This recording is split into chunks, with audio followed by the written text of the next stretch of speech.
Modern Warfare 2 shipped in November 2009. During one of the later missions, a betrayal takes place. General Shepard shoots the soldiers who served under him, burns their bodies, and calls them loose ends. Infinity Ward wrote that mission. 4 months later, the founders were fired by a man who believed exactly the same thing.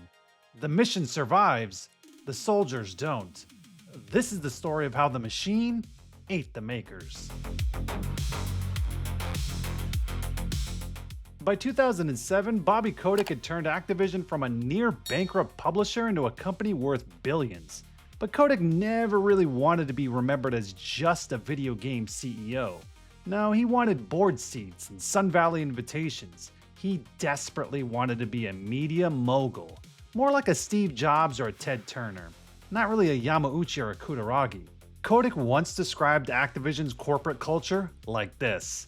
The goal that I had in bringing a lot of the packaged good folks into Activision about 10 years ago was to take all of the fun out of making video games. And one of those packaged goods folks that Kotick brought in to help take the fun out of making games was Mike Griffith. He came from Procter & Gamble, where he worked across coffee, beverages, fabric care, and global consumer brands. So naturally, this was the perfect guy to help manage Activision's biggest video game franchises. And then Kotick added this. I think we've definitely been able to instill in the culture the skepticism and pessimism and fear that you should have in an economy like we're in today. A CEO publicly stating he wanted to instill skepticism, pessimism, and fear into his own employees? Yeah, I'm sure most CEOs think like that to a varying degree, but they try to hide it. Not Kotick. He said that loudly and proudly at a conference. 20 miles away in a small office in Encino, Jason West and Vince Zampella were building the very thing that would get him there. And the two couldn't have been more different. Jason West had been writing code since he was 9 years old, and he looked the part of a gaming programmer. A gut, a goatee, and a ponytail. He also had a quick wit, but a short fuse. The kind of guy who got more annoyed the longer he had to deal with people he didn't respect. Comic book guy come to life. Vince Zampella, on the other hand, was soft-spoken and had a sharp mind. He was the operator who held things together. The programmer and the producer who balanced each other out. The two had built Medal of Honor Allied Assault, at the time the highest-rated World War II shooter ever made. After an argument with the suits over at EA, over money and creative of course, they walked and took 22 members of their team with them to form Infinity Ward. Activision paid $1.5 million for a 30% stake in their new studio. About 6 years later, their game, Call of Duty, was one of the most profitable game franchises on Earth. And Bobby Kotick had a strategy for Call of Duty. It's the same strategy he had for everything else. He wanted franchises that could be exploited annually, had clear sequel potential, and offered long-term monetization. If an IP didn't have the legs to become a multi-billion-dollar recurring ecosystem, it died. So he pulled a studio called Treyarch off whatever they were working on and told them to make Call of Duty on the off years. A new one every holiday. Infinity Ward found out when the press release went out. The studio that had built Call of Duty from nothing was told their game was being handed to another team to mass produce. Nobody asked them for permission or even told them. The animosity started on that day, and it would end in a kitchen meeting 3 years later. Infinity Ward didn't hire just pretty good. If you worked there, you were the best at what you did. Elite level artists, programmers, designers, they had no patience for average, and they were super competitive. In meetings, the leadership didn't talk about just beating Halo. They talked about becoming the biggest entertainment franchise in human history. Bigger than Star Wars, bigger than James Bond. And with that kind of obsession, the details matter. To give you an idea of the attention to detail that they had, the lead artist spent 2 to 3 weeks revising the laces on the soldiers' boots on the key art. The laces. Not the pose or the lighting or the logo, it was the laces. And somehow, that wasn't even the weirdest part. When it came time for Activision to approve the box art layout, Infinity Ward sent it with notes. The Call of Duty wordmark needed to be readable from every angle at every distance, regardless of how a Best Buy employee chose to shelve it. To prove the layout worked, an Activision product manager built a physical mock-up of a Best Buy store shelf with competitor titles around it, in different positions and different lighting, and brought it in for a review. After approval, Infinity Ward employees went to actual Best Buy stores and physically refaced their own boxes whenever they saw them stocked behind a rival game. A former Activision insider put it bluntly, everything was cranked to 11. I'm not saying it was a cult, but they were fanatical. And they were also fanatical about who they let into their circle of trust. Infinity Ward, like most artists, don't trust the suits. Some corporate executives, the guys who, signed the checks, weren't even allowed inside Infinity Ward without an escort. A former product manager once described a moment where he and his manager went to Infinity Ward for a marketing meeting. He was allowed in because he was a gamer and he had earned their trust and respect. His manager, though, well, he actually sat in the lobby and had to wait. The studio that Activision owned didn't let Activision in. By 2006, World War II games felt a little stale. Infinity Ward wanted to go modern.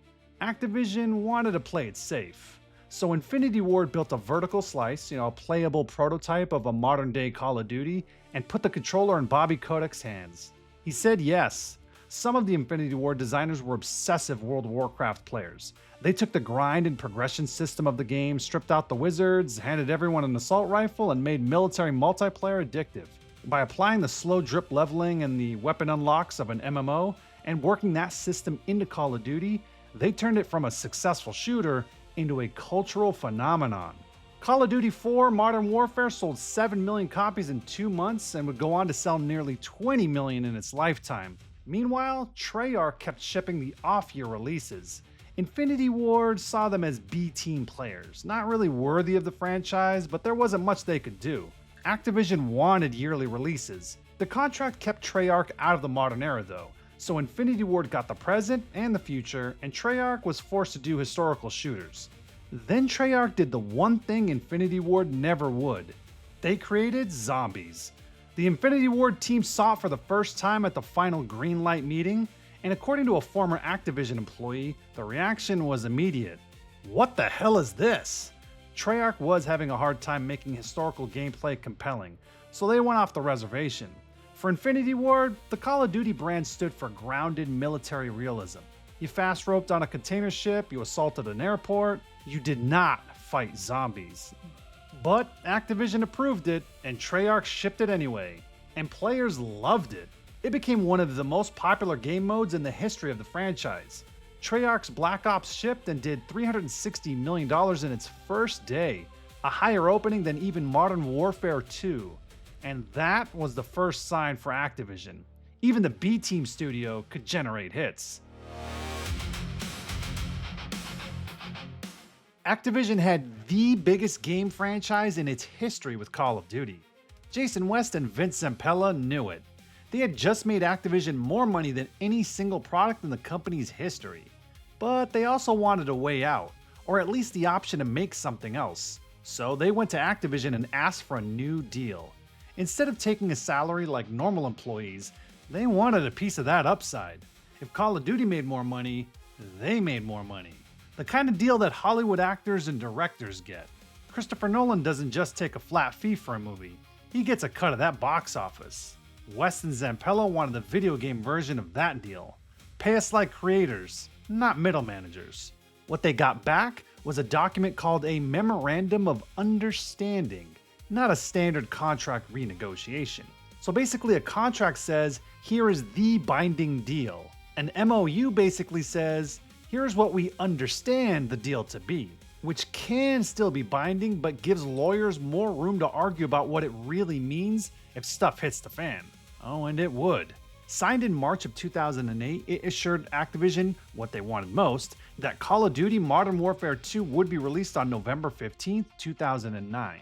After that, Infinity Ward would be allowed to operate as if it were independent and choose its own development projects and release schedules. It would get creative authority over the Modern Warfare brand. No Modern Warfare game could be commercially released without their written consent. They also had authority over major parts of development: game design, storylines, software tech, release schedules, platform plans, community management, even studio expansion. Activision still handled the publishing machine like marketing, retail, and the corporate stuff.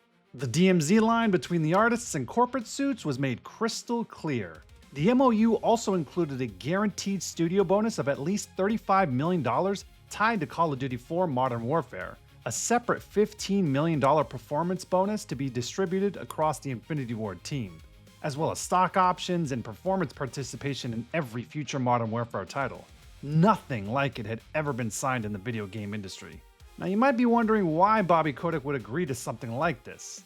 Well, he had good reason. 3 months earlier, in December of 2007, Activision had announced a merger with Vivendi Games, the French media giant that owned Blizzard, the studio behind World of Warcraft. The deal would close in July 2008 and create Activision Blizzard, one of the largest entertainment companies in the world. To make the merger attractive, Activision needed its biggest assets locked down. Call of Duty was the biggest asset. And West and Zampella were Call of Duty. If they walked before the merger closed, Activision's value to Vivendi dropped. So Activision gave them whatever it took to keep them. On paper, West and Zampella had just won. They had turned themselves from employees into something closer to partners. But then came the trapdoor, a tiny little clause buried in the paperwork. If West and Zampella were no longer employed, the operational and creative authority would be immediately rescinded, and any unearned or unvested compensation payable after that would be terminated. West and Zampella were nervous about that clause. They asked Bobby Kotick about it directly, and he told them in a meeting not to worry. In fact, this is what he said: "Don't worry about it. It's impossible for you guys to get fired." And then pointing to himself, he said, "You're in the big leagues now." Yeah, that actually happened.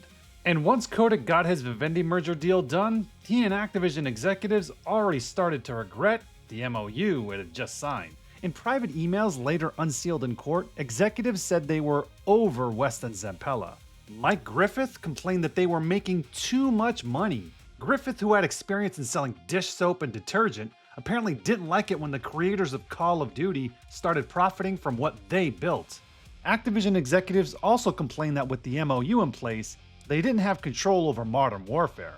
One executive said that West and Zampella virtually had a gun to Bobby's head when they signed that contract.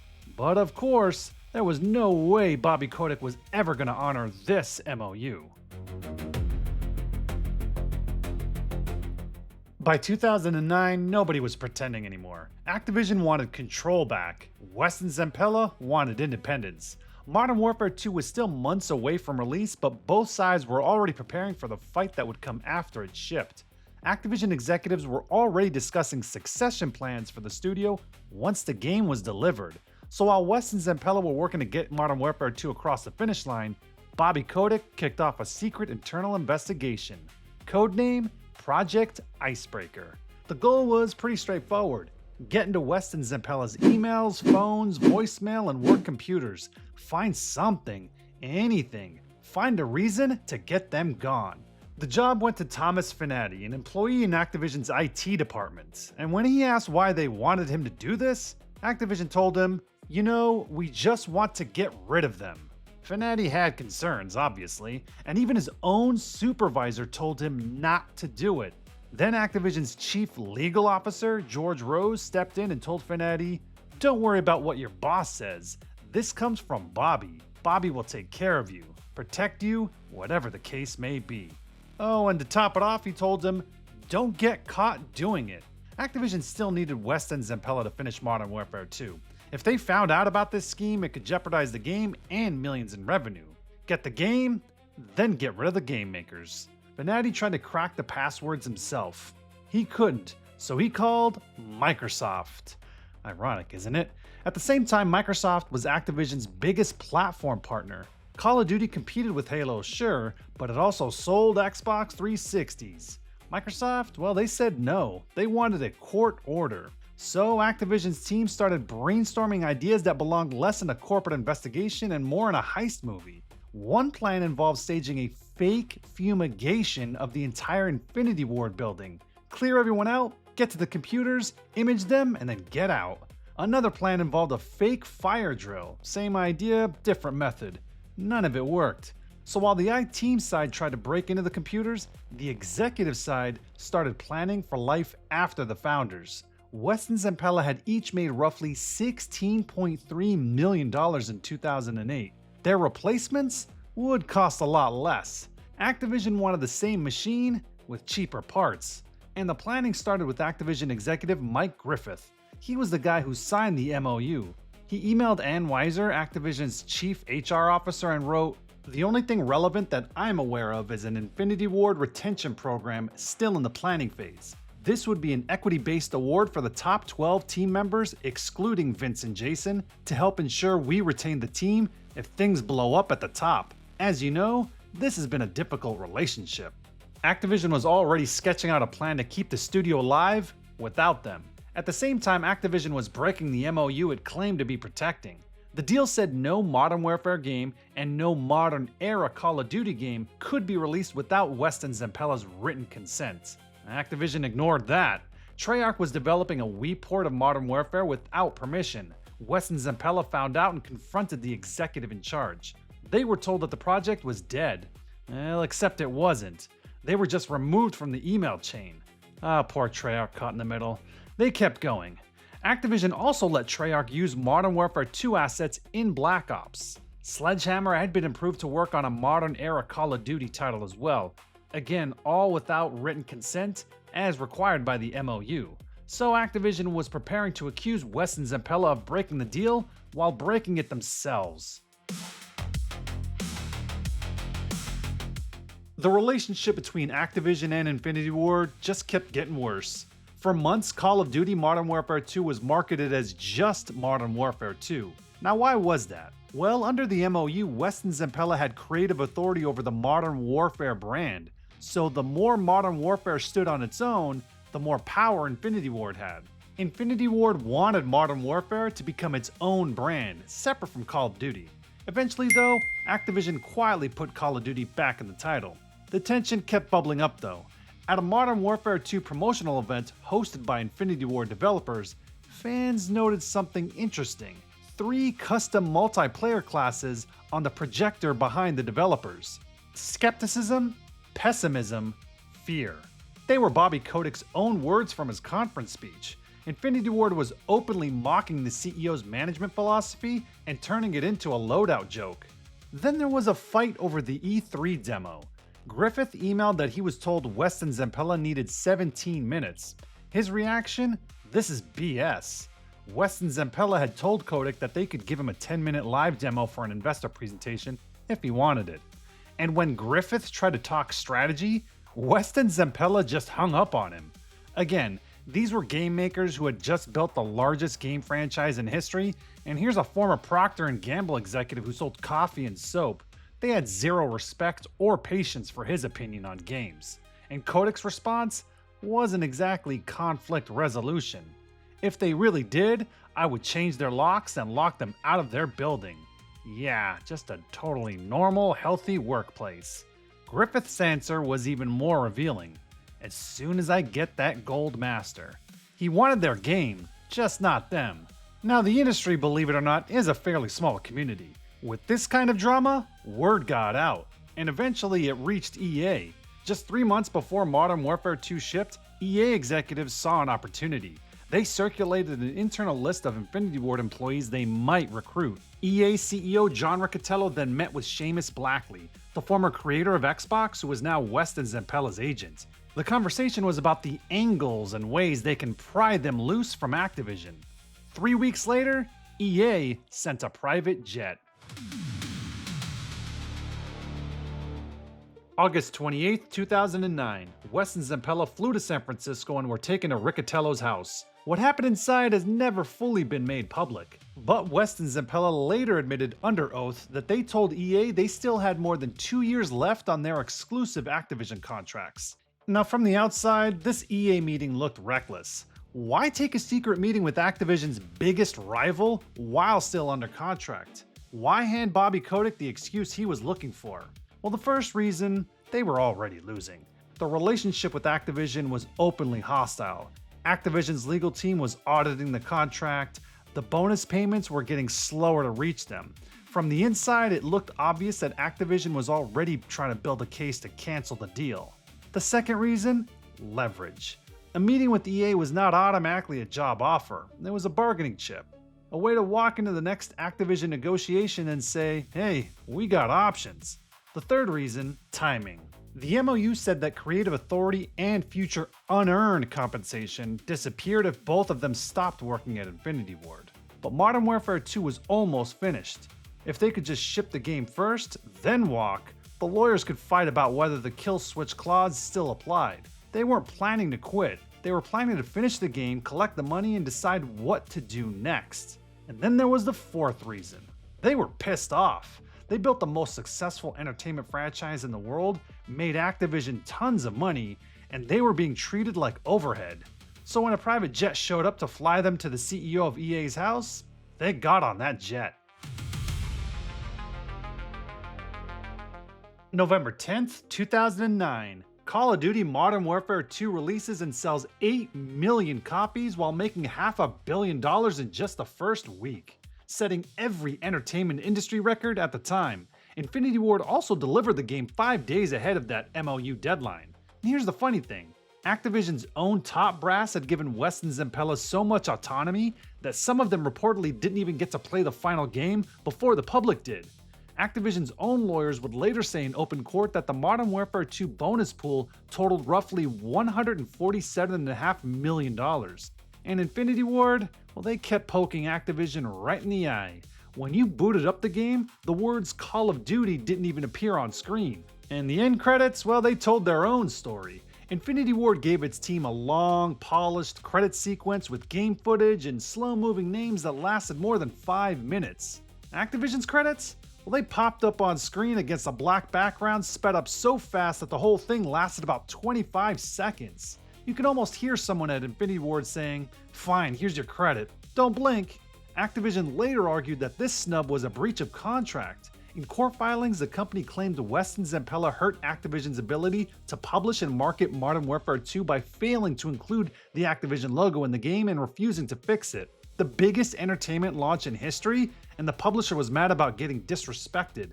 It was clear the developers at Infinity Ward had no respect for Activision executives and felt their game, Call of Duty, had carried the entire Activision company on their backs. And also that Bobby Kotick was just some number-pushing suit who was profiting off their creative genius. And just weeks after breaking launch records with Modern Warfare 2, West and Zampella thought they had leverage.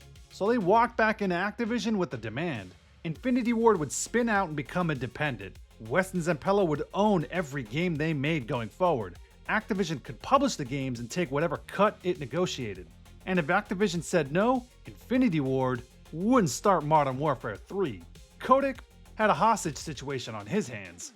But West and Zampella had no idea Activision had spent the year preparing for this exact moment.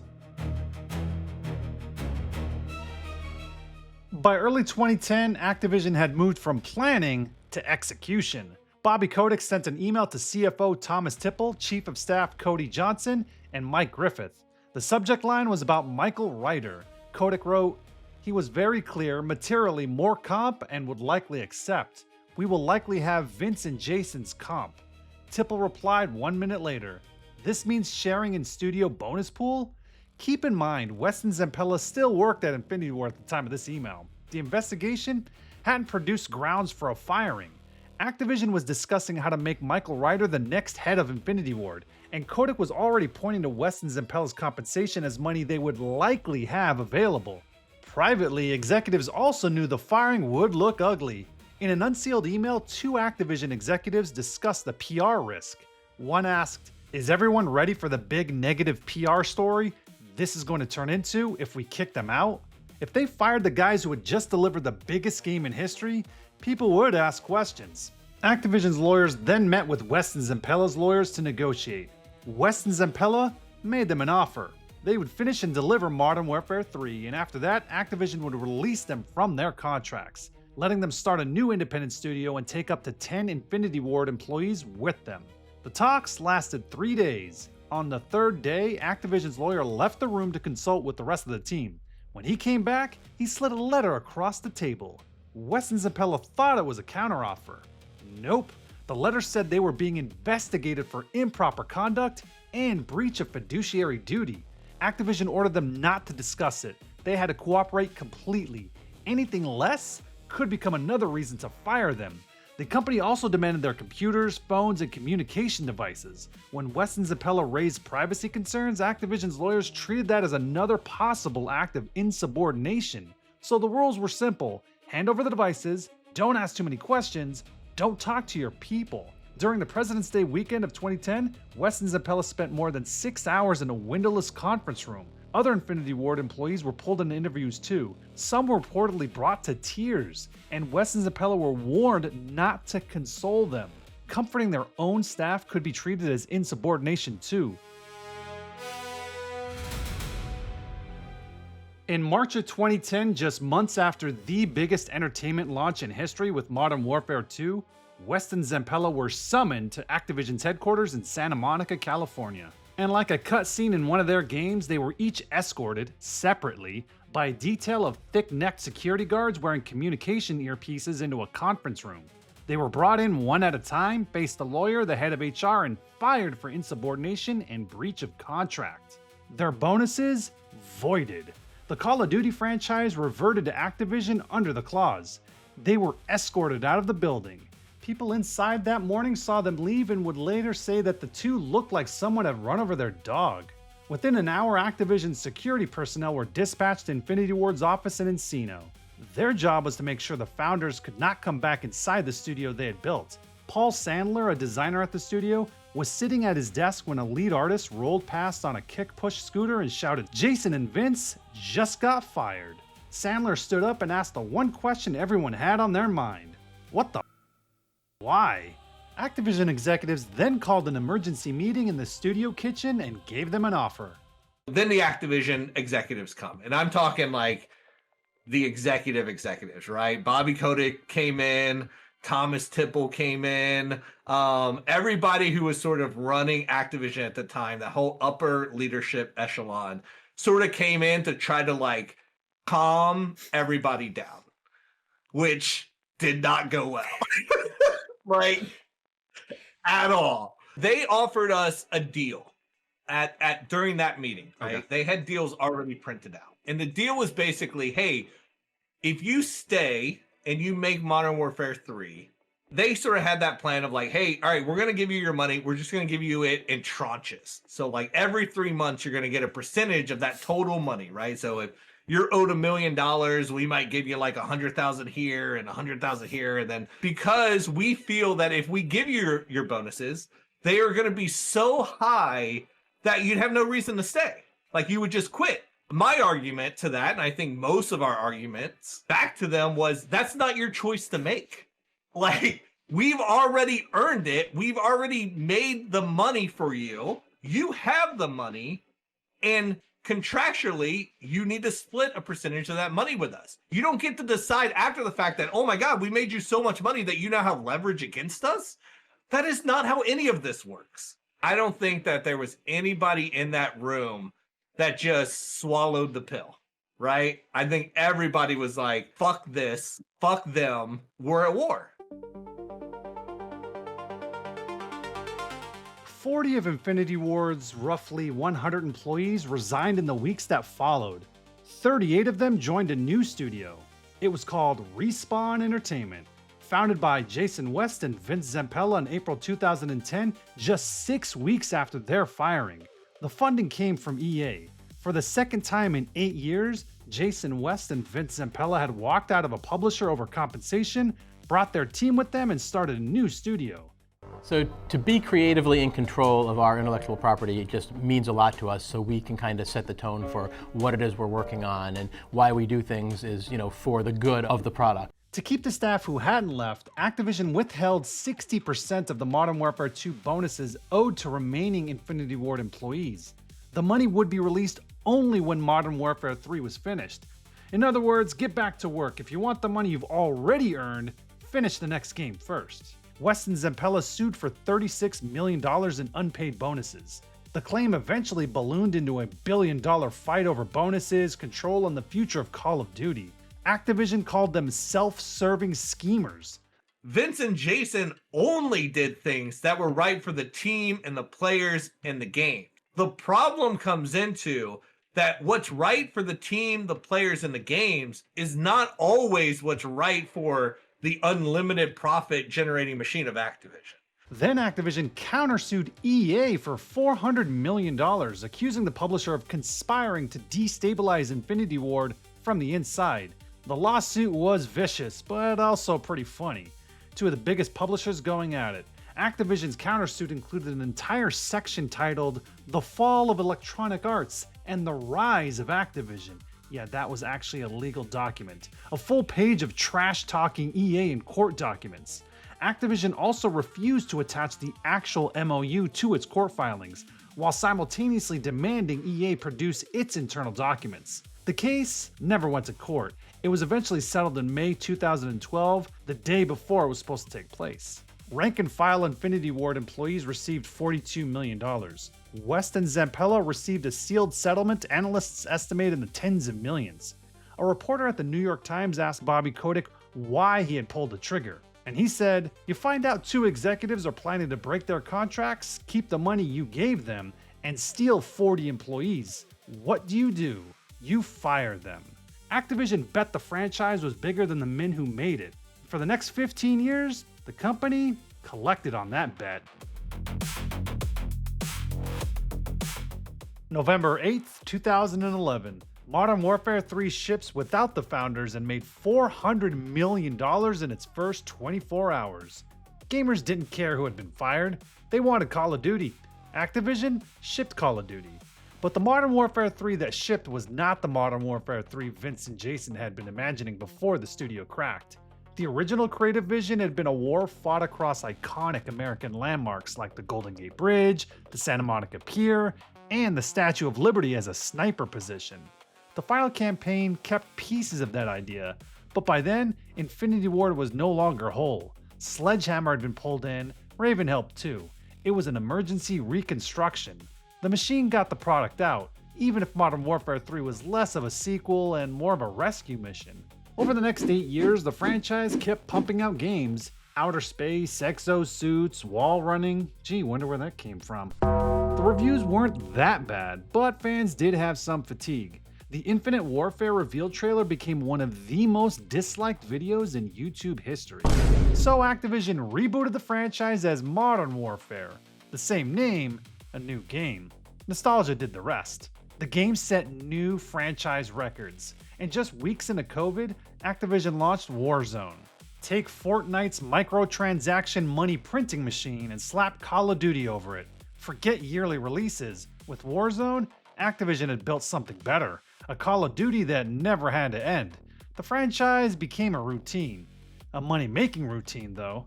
Years earlier, Robert Bowling, Infinity Ward's community manager, who had stayed on to help launch Modern Warfare 3, eventually left too. His reason was simple. Too much pew-pew, not enough new. Bobby Kotick always had larger ambitions than just being the CEO of a video game company. He even had a part in Moneyball. What else can I help you with? He sat on the board of Coca-Cola. He was a fixture at Allen & Company's Sun Valley Conference. He moved among Hollywood producers, hedge fund managers, and tech billionaires. He desperately wanted to be in that circle of moguls. And like a lot of moguls, controversies are part of the lifestyle. In July of 2021, the state of California sued Activision for harassment, discrimination, and what investigators called a frat boy culture, all happening under CEO Bobby Kotick. The Wall Street Journal had reported that Kotick had known about the specific incidents, including an alleged SA at one of the company's studios. Over 1,700 employees signed a petition demanding his removal. Bobby Kotick, well, he didn't resign. There was too much money on the table. In 2022, Microsoft announced it was buying Activision Blizzard for $68.7 billion, the largest acquisition in Microsoft's history. Kotick owned about 4 million Activision shares. The deal turned his stake into almost $400 million. He had done it. He had become a mogul. Eventually, the California case settled for around $54 million, a fraction of what Activision spent annually marketing a single Call of Duty release. And that was the Bobby Kotick story. He understood the machine better than anyone. Inside Activision, when a game studio's development started to drift, the company didn't wait around for the artists to find their spark or muse. They sent in what people called the wolves. a no-nonsense internal team whose job was to walk in and lay down the law.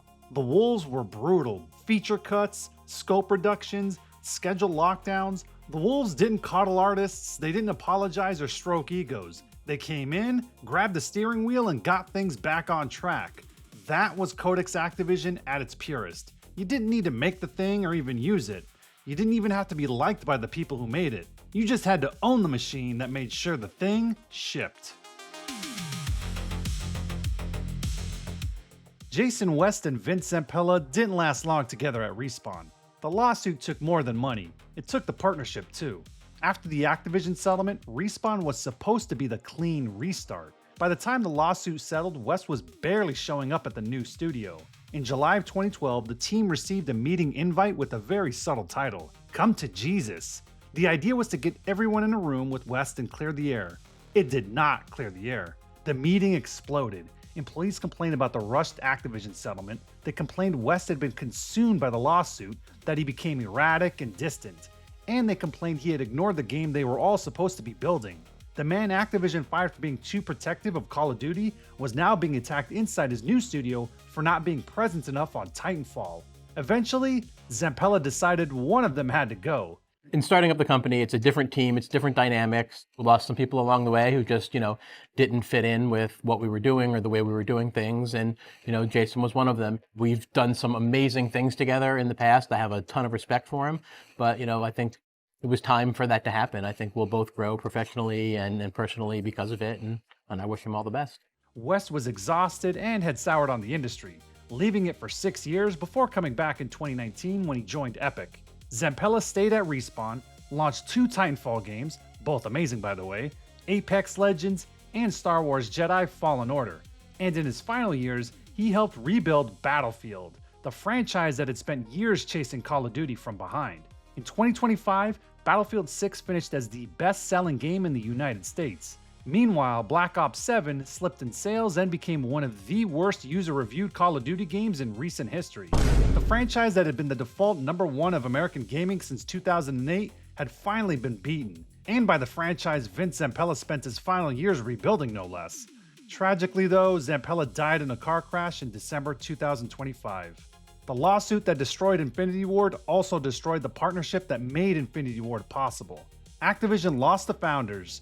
The founders lost each other. Every creative industry runs on the same conflict. The suits care about money and control. The artists care about money, sure, but they care about the work, the craft itself. Both sides need each other, until the fight comes and everyone lawyers up. In the end, Bobby Kotick understood the deal. The mission survives. Soldiers don't.